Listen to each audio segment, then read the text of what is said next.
Hello दोस्तों, जय माता रानी। 2025 25 मार्च पाप मोचनी एकादशी के दिन चुपचाप गाय को खिला दें एक छोटी सी चीज, 1 महीने के अंदर करोड़पति बन जाएंगे। नमस्कार दोस्तों, स्वागत है आपका आपके अपने YouTube चैनल में। आज मैं आपको ऐसी दुर्लभ जानकारी देने जा रही हूँ जो आपके जीवन को बदल सकती है। पाप मोचनी एकादशी का व्रत पापों से मुक्ति पाने के लिए रखा जाता है। यदि आप इस दिन गाय को एक विशेष चीज खिला देते हैं तो आपके जन्मों जन्मांतर के पाप हमेशा के लिए समाप्त हो जाएंगे।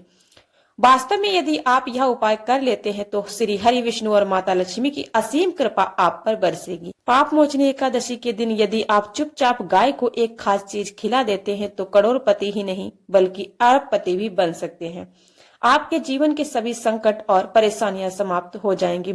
मृत्यु दंड, पितृ दोष और अन्य संकट तुरंत खत्म होंगे। पूरे साल आपके घर में अन्न धन्य के भंडार भरे रहेंगे।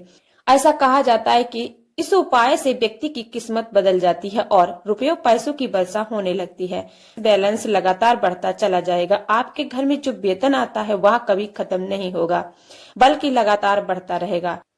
सभी दुख दर्द कष्ट दूर होंगे और जीवन में सुख समृद्धि का आगमन होगा। यदि आप यह छोटी सी खास चीज चुपचाप गाय को खिला देते हैं तो तत्काल गरीबी आपके जीवन में खत्म हो जाएगी। 33 कोटि देवी देवताओं का स्वरूप माना जाता है। जो व्यक्ति पाप मोचनी एकादशी के दिन गाय माता की सेवा करता है उस पर आजीवन उनकी असीम कृपा बनी रहती है। व्यक्ति के घर में कभी भी अन्न धन की वस्त्र की कमी नहीं होती है। पाप मोचनी एकादशी के दिन गाय के यह उपाय करने से जीवन की सभी परेशानियां समाप्त हो जाती हैं। तो दोस्तों, कौन से महत्वपूर्ण उपाय हैं जिन्हें यदि आप पाप मोचनी एकादशी 2025 के दिन कर लेते हैं तो आपके जीवन में सुख समृद्धि का संचार होगा। गाय का उपाय बताने से पहले मैं आपसे एक छोटी सी रिक्वेस्ट करती हूँ कि आप लोग मेरे चैनल पर नए हैं तो चैनल को सब्सक्राइब जरूर कर लें। तो चलिए पाप मोचनी एकादशी के बारे में थोड़ी सी जानकारी दे देती हूँ। यह एकादशी इस बार 25 मार्च 2025 को पड़ रही है। इस दिन आपको पवित्र नदी में स्नान करना चाहिए। भक्तगण हरि विष्णु और माता लक्ष्मी की पूजा करने के साथ साथ गौ माता की पूजा अवश्य करते हैं। गौ माता को कुछ न कुछ जरूर खिलाना चाहिए। इससे व्यक्ति के जन्मों जन्मांतर के पाप नष्ट हो जाते हैं। इस प्रकार महाकुंभ मेले में भी श्रद्धालु अपने पापों को धोने के लिए जाते हैं।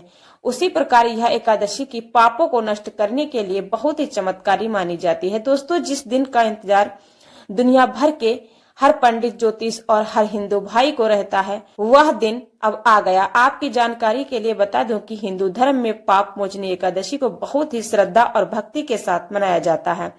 इस दिन सबसे पहले भगवान विष्णु, माता लक्ष्मी और देवी देवताओं की पूजा की जाती है। जो भोग बनाया जाता है वह भगवान विष्णु और माता लक्ष्मी को अर्पित किया जाता है और विधि विधान से उनकी पूजा की जाती है। साथ ही गौ माता की पूजा भी विशेष रूप से होती है। शास्त्रों और वेदों पुराणों में स्पष्ट रूप से लिखा गया है कि एकादशी के दिन भगवान विष्णु और माता लक्ष्मी की कृपा प्राप्त करने का सबसे उत्तम अवसर होता है। इस दिन भगवान विष्णु और माता लक्ष्मी अत्यंत प्रसन्न रहते हैं और अपने भक्तों पर अपनी कृपा बरसाते हैं। एक मान्यता है कि होली के दिन सूर्य सबसे अधिक प्रकाशमान होता है और इस बार चैत्र महीने में सूर्य ग्रहण लगने जा रहा है। पाप मोचनी एकादशी के दिन भगवान विष्णु और माता लक्ष्मी की पूजा के साथ साथ सूर्य देव को अर्घ्य दिया जाता है। महिलाएं इस दिन व्रत रखती हैं जो पूरे मन से पूजा अर्चना करती हैं। अगर आप ज्योतिष के अनुसार देखें तो एक व्यक्ति की कुंडली में चंद्र ग्रह की स्थिति यदि मजबूत हो तो उसका भाग्य हमेशा उसका साथ देता है। ऐसे में व्यक्ति जिस भी कार्य को करता है उसे सफलता अवश्य प्राप्त होती है। यही कारण है कि पाप मोचनी एकादशी का हिंदू धर्म में विशेष महत्व और महत्वपूर्ण स्थान है। इस बार पाप मोचनी एकादशी पर 52 प्रकार के शुभ योग बन रहे हैं। बरसों बाद सूर्य का प्रकाश इतना प्रबल हो रहा है जितना पहले कभी नहीं हुआ। लेकिन चैत्र महीने में साल का पहला सूर्य ग्रहण लगने जा रहा है। यह एक अत्यंत दुर्लभ संयोग में है।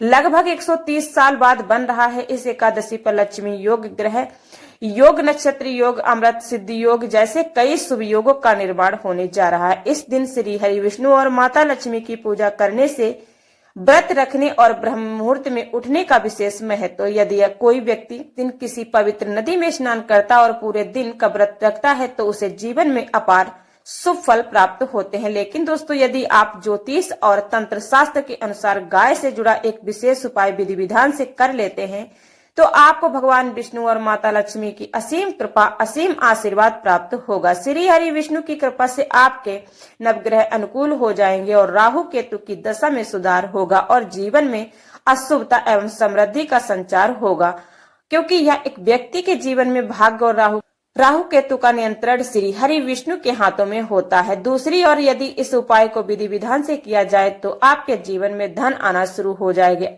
आपके जीवन में धन आना शुरू हो जाएगा। आपके पास जो भी धन आएगा उसमें लगातार वृद्धि होगी और आर्थिक समस्याएं दूर हो जाएंगी। दोस्तों, अगर आप भगवान विष्णु, माता लक्ष्मी किसी व्यक्ति पर कृपा करते हैं तो उसे करोड़पति बनाकर ही छोड़ते हैं।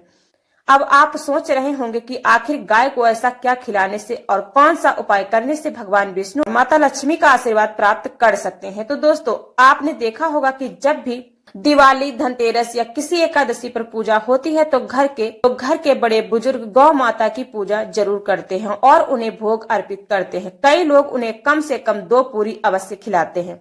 आपको इस उपाय को 25 मार्च पाप मोचनी एकादशी के दिन ही करना है। इस दिन सूर्य देव को जल अर्पित करें और उनकी विधि विधान से पूजा करें। इस वीडियो में मैं आपको गौ माता से जुड़े ऐसे उपाय बताने वाली हूँ जिन्हें आपके जीवन से सारे दुख और कष्टों को दूर कर देगी। यह उपाय आपको धन संपत्ति प्राप्त करने योग्य बना सकती है, जिससे जीवन में कभी भी आर्थिक तंगी नहीं आएगी। भगवान विष्णु की पूजा के साथ साथ मंगल देवता हनुमान जी, मंगल देवता और भगवान शनिदेव की पूजा भी करनी चाहिए। यदि इस दिन आप हनुमान जी और मंगल देवता के साथ शनिदेव की भी विधि विधान से पूजा करते हैं तो मंगल ग्रह से संबंधित दोष समाप्त हो जाएगा और व्यक्ति को धन, सुख और समृद्धि की प्राप्ति होती है। साथ ही सभी मनोकामनाएं पूर्ण होने लगेंगी। शाम के समय आंवले या तुलसी के पेड़ के नीचे सरसों के तेल का चौमुखी दीपक जलाएं या फिर आटे का दीपक जलाकर उसमें घी डालें।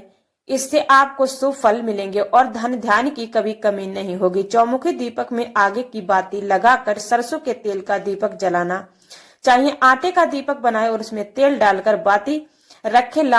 लाल कलावे की बाती लगाकर दीपक जलाएं और चारों भागों में विभाजित करें। एक है और बीच में 2 साबुत लौंग डाल दे। फिर देखें यह उपाय आपके जीवन में किस तरह चमत्कार करता है। शाम के समय दीपक जलाकर प्रार्थना करें और इसे छोड़ दे। दोस्तों, अगर आपने अभी तक हमारे चैनल को सब्सक्राइब नहीं किया है तो प्लीज आप लोग मेरे चैनल को सब्सक्राइब जरूर कर लें। तो पाप मोचनी एकादशी के दिन गौ माता से जुड़े कौन से उपाय करने चाहिए? इन उपायों को करने से व्यक्ति की 7 पीढ़ियों तक धन संपत्ति की कमी नहीं होती है। दुख, दर्द और कष्ट दूर हो जाते हैं और जीवन में अपार सुख समृद्धि आती है। पाप मोचनी एकादशी के दिन भगवान विष्णु और माता लक्ष्मी की विधि विधान से पूजा करें और गौ माता की पूजा करना ना भूले। गौ माता को एकादशी के भोग में 2 पूरी अवश्य खिलाएं। सूखी पूरी ना दे बल्कि उसके ऊपर मिठाई, हलवा या कोई अन्य व्यंजन रखें और फिर गौ माता को अर्पित कर दें। हर शुभ और मंगलिक कार्य में गौ माता या उनसे जुड़ी चीजें जैसे गोमूत्र, गोबर, दूध या गाय के घी को जरूर शामिल करें। इससे पुण्य की प्राप्ति होती है। सनातन धर्म परंपरा के अनुसार जिस घर में गाय होती है वहां से कभी वस्तु दोष स्वतः ही समाप्त हो जाते हैं, क्योंकि पंच महायज्ञ के बिना कोई भी पूजा पाठ या हवन सफल नहीं होता। हर महीने परिवार सहित एक बार गौशाला जाने का नियम बनाएं और गायों को हरा चारा जरूर खिलाएं। इससे भी वस्तु दोष शांत होते हैं। तो दोस्तों, हमारे प्रिय चैनल को अभी तक सब्सक्राइब नहीं किया है तो प्लीज जरूर सब्सक्राइब कर ले। गौ माता को पानी पिलाएं और सर्दियों में उन्हें गुड़ खिलाएं। खास तौर पर होली के दिन गौ माता को गुड़ अर्पित करना शुभ माना जाता है।